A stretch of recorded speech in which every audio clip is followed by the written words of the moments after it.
Assalamualaikum warahmatullahi wabarakatuh. Mari anak-anak kita mulai pada bab 3 tentang pewarisan sifat. Sebelum kita mulai pelajaran, marilah kita berdoa dulu dengan membaca suratul Fatihah. A'udzubillahi minasyaitonirrajim. Bismillahirrahmanirrahim. Alhamdulillahirabbil alamin. Arrahmanirrahim. Maliki yaumiddin.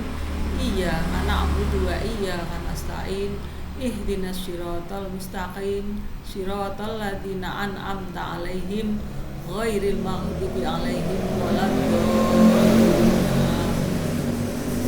Pada bab 3 ini, pada bab pewarisan sifat, kita hubungkan di dalam Al-Qur'an surat Al-Ahqaf ayat 15.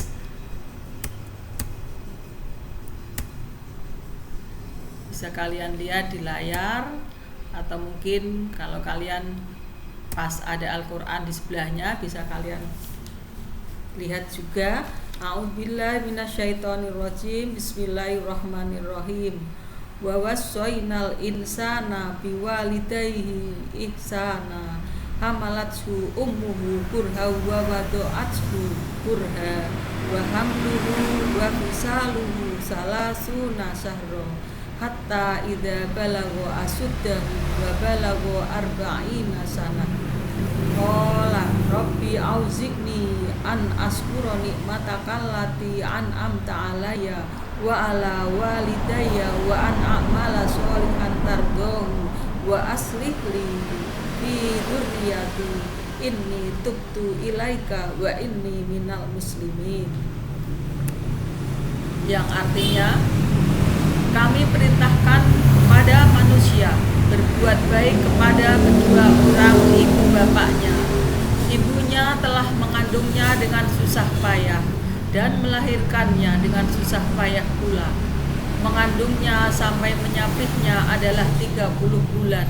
Sehingga apabila dia telah dewasa dan umurnya sampai 40 tahun, ia berdoa, "Ya Tuhanku, tunjukilah aku untuk mensyukuri nikmat Engkau yang telah Engkau berikan kepadaku dan kepada ibu bapakku, dan supaya aku dapat berbuat amal yang saleh yang Engkau ridhoi.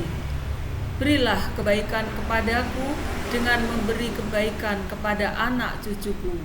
Sesungguhnya aku bertaubat kepada Engkau, dan sesungguhnya aku termasuk orang-orang yang berserah diri." Subhanallah, ternyata Al-Quran memang sumber dari sumber segala ilmu pengetahuan. Mari kita mulai dengan standar kompetensi. Memahami kelangsungan hidup makhluk hidup. Kompetensi dasarnya mendeskripsikan konsep pewarisan sifat pada makhluk hidup. Anak-anakku sekalian, pada bab 3 ini kita cantumkan pada pertemuan ini 3 indikator. Yang pertama, mendeskripsikan materi genetik yang bertanggung jawab dalam pewarisan sifat. Kita akan bahas tentang gen dan kromosom, membedakan pengertian sifat dominan, resesif, dan intermediate, dan kita pelajari tentang hukum Mendel. Bisa kalian lihat peta konsep. Yang pertama, pewarisan sifat kita bedakan, yaitu sifat beda dan materi genetis. Sifat beda itu sendiri kita bahas intermediate, monohibrid, dan dihibrid. Sedangkan materi genetis kita akan membahas tentang kromosom dan gen. Anak-anakku sekalian, nanti pada akhir pembelajaran kalian harus bisa menerangkan tentang beberapa kata kunci.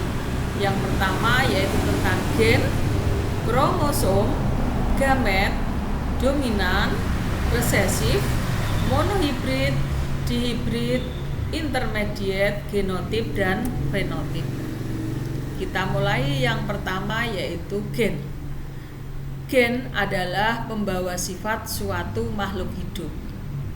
Gen ini berupa sepasang DNA yang menentukan sifat tertentu atau membawa ciri tertentu. Gen terletak di dalam kromosom. kromosom dan kromosom terletak di dalam inti sel. Kromosom itu sendiri sudah pernah kita bahas pada bab 1, berupa benang-benang halus yang terpilin yang berisi informasi genetis karena di dalamnya terdapat gen. Sepasang kromosom yang bentuk dan ukurannya sama disebut kromosom homolog.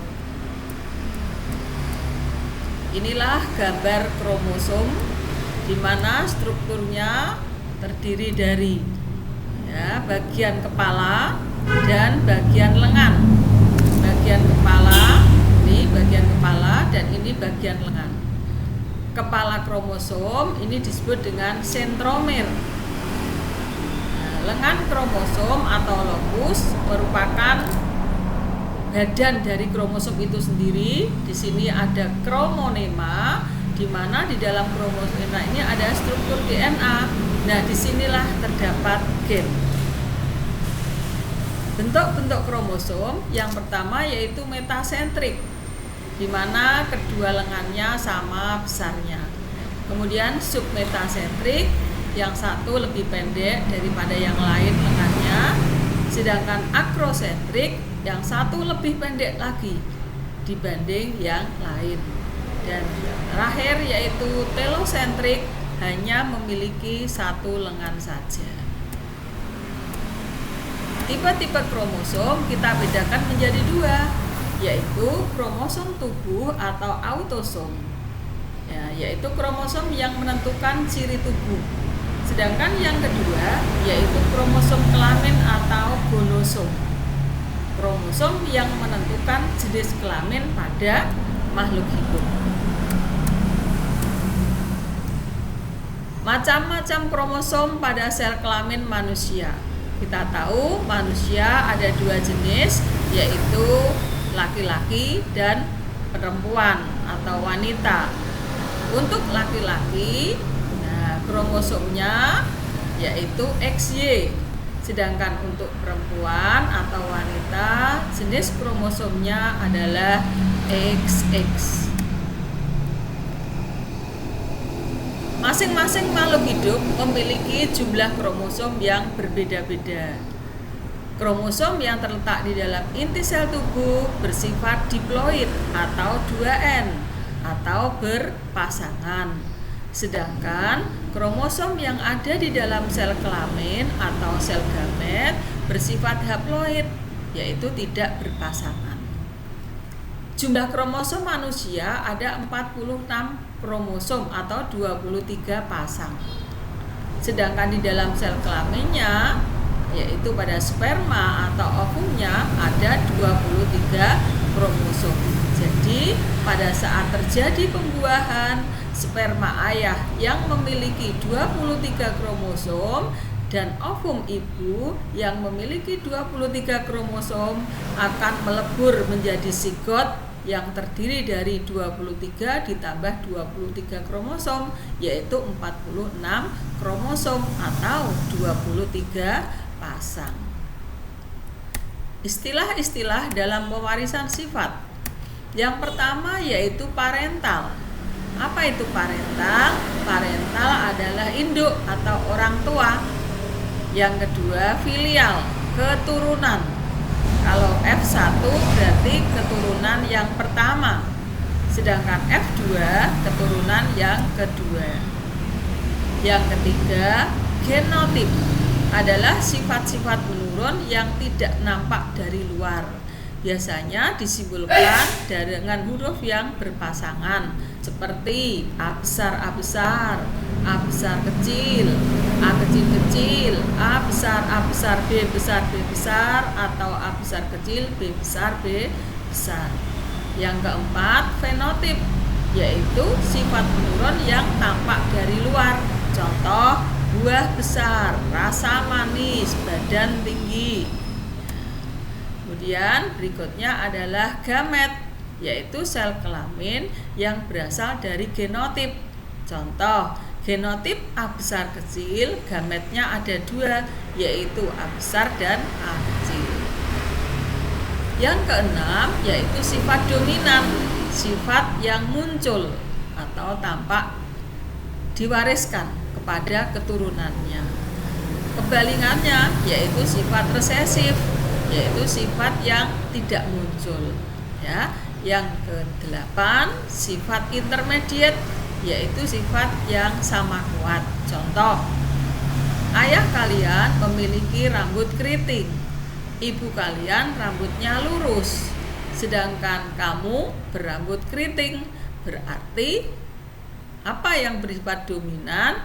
Dominannya adalah rambut keriting, karena rambut keriting ayah menurun pada kamu.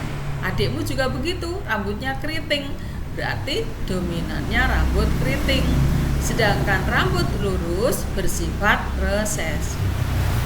Seandainya antara rambut keriting dan rambut lurus sama kuat, maka ini disebut dengan sifat intermediate, yaitu sifat beda yang sama kuat dan diturunkan kepada keturunannya.